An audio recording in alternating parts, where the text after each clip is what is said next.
Hello mga idol, welcome back na naman tayo mga idol sa ating YouTube channel, Bagong Pilipinas, Old Queen TV.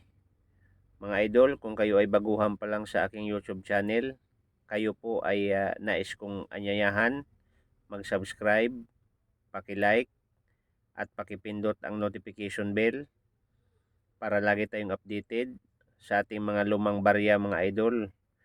So mga idol, naalala mo pa ba to?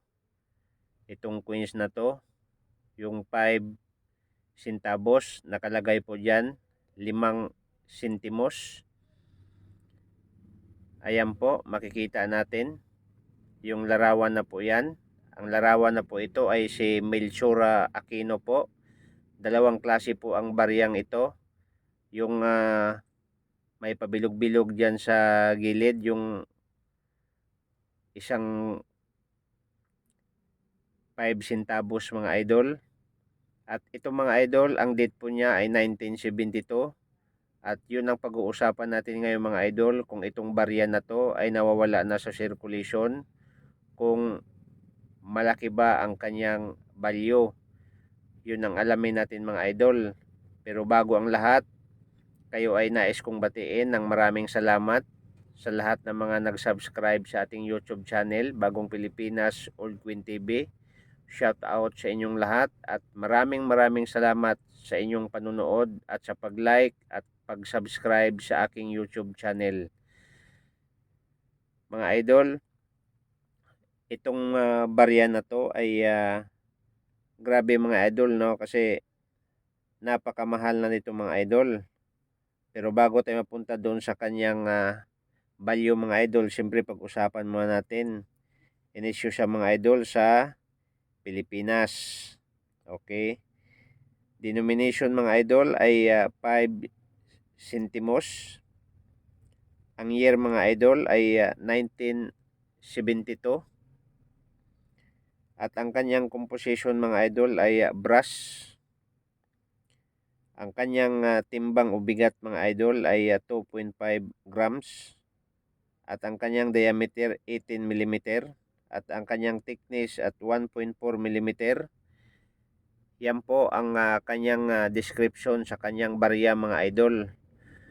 So mga idol, suportahan naman natin ang ating sariling barya. Kasi itong barya na to mga idol, kung mayroon ka nito, itago mo na mga idol. Kasi darating ang panahon, baka ito yung barya na to magpapabago sa ating buhay. Dahil itong barya na to mga idol ay tumataas na po ang kanyang value.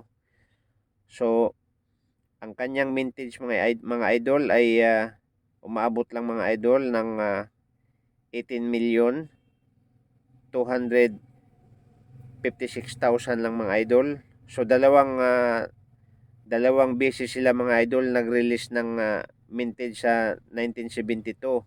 Mayroong 71,744 mga idol at mayroong 18,256,000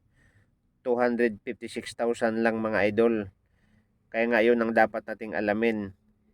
Itong barya na to mga idol, ito yung 18,256 million lang ito mga idol ang kanyang mintage, kaya mataas na po ang kanyang value. Okay mga idol, itong barya na to ay nabibili sa atin dito sa mga collectors kung maganda po ang kanyang klase. So nabibili siya ng 756, nabibili po siya ng 1,350, nabibili po siya mga idol ng 1,620, mayroong 864 mga idol at mayroong 540 at mayroong 350.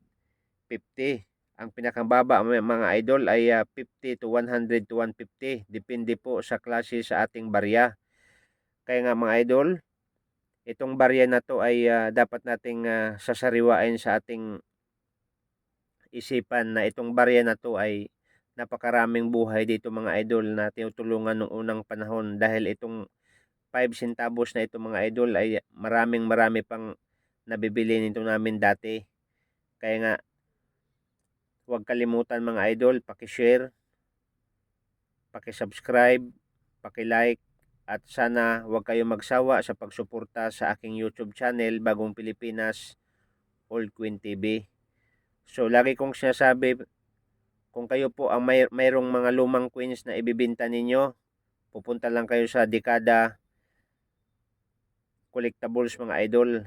Sila po ay namimili ng mga antique at saka mga lumang barya. So maraming salamat po.